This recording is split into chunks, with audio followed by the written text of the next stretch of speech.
Hello दोस्तों, नमस्कार। आपका हमारे यूट्यूब परिवार में हार्दिक अभिनंदन। दोस्तों, इस वीडियो में हम हिंदी साहित्य एवं भाषा की वस्तुनिष्ठ इतिहास जो गोविंद पांडे और सरस्वती पांडे की पाठ्यपुस्तक है, उस पाठ्यपुस्तक के अध्ययन को गति प्रदान करते हुए हम इस वीडियो में भक्ति काल की पूर्व पीठिका पर विस्तृत रूप से प्रकाश डालते हैं। मोनियर विलियम्स के अनुसार भक्ति शब्द की व्युत्पत्ति भज धातु से हुई है। मोनियर विलियम क्या बताते हैं कि भक्ति है वो भज धातु से बनी है। भक्ति शब्द का सर्वप्रथम उल्लेख हमें श्वेतांबर उपनिषद में मिलता है। भक्ति शब्द का सर्वप्रथम उल्लेख कहाँ मिलता है? श्वेतांबर जो उपनिषद है उसमें हमें मिलता है। भक्ति आंदोलन के उदय के संबंध में विभिन्न विद्वानों के देखे क्या क्या मत हैं। गियर्सन महोदय ने क्या कहा है कि भक्ति आंदोलन ईसाइत की देन है। भक्ति आंदोलन किसकी देन है? ईसाइत की देन है। ये कहने वाले गियर्सन महोदय हैं।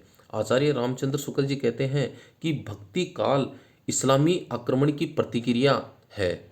ये आचार्य रामचंद्र शुक्ल जी कहते हैं। हजारी प्रसाद द्विवेदी जी कहते हैं कि भारतीय चिंतन धारा का स्वाभाविक विकास यह हजारी प्रसाद द्विवेदी जी कहते हैं।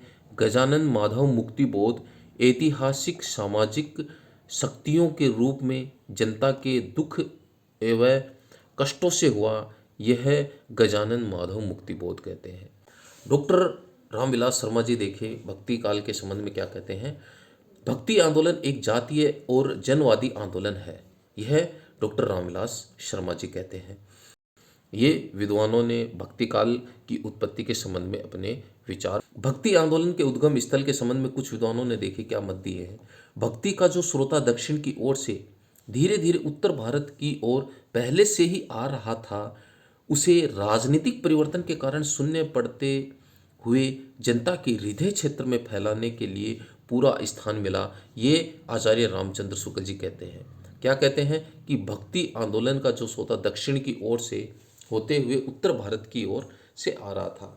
ये हमें प्रथम पंक्तियों को ध्यान में रखते हुए इनके सार को भी ध्यान में रखना है। बहुत बार ये एग्जाम में पूर्व पीठिका से संबंधित जो प्रश्न आते हैं उनमें पूछे जाते हैं।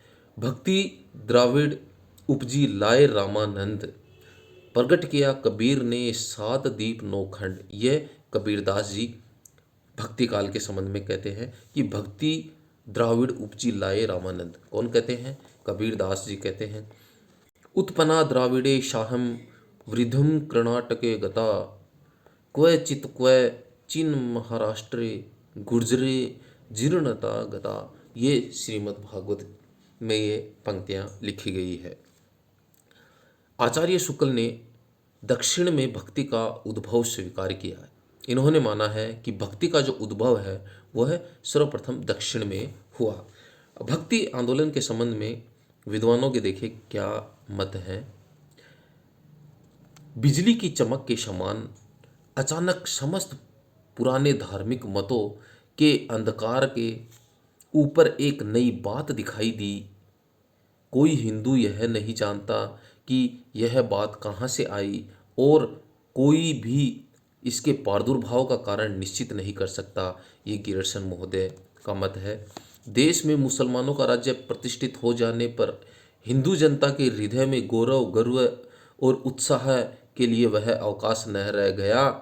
कोई किसने कहा है? आचार्य रामचंद्र शुक्ल जी ने। और आगे कहते हैं कि उसके सामने ही उसके देव मंदिर गिराए जाते थे, देव मूर्तियाँ तोड़ी जाती थी और पूज्य पुरुषों का अपमान होता था और वे कुछ भी न कर सकते थे। ऐसी दशा में अपनी वीरता के गीत न तो वे गा ही सकते थे और न बिना लज्जित हुए सुन ही सकते थे। आगे चलकर जब मुसलमान साम्राज्य दूर तक स्थापित हो गया तब परस्पर लड़ने वाले स्वतंत्र राज्य भी नहीं रह गए।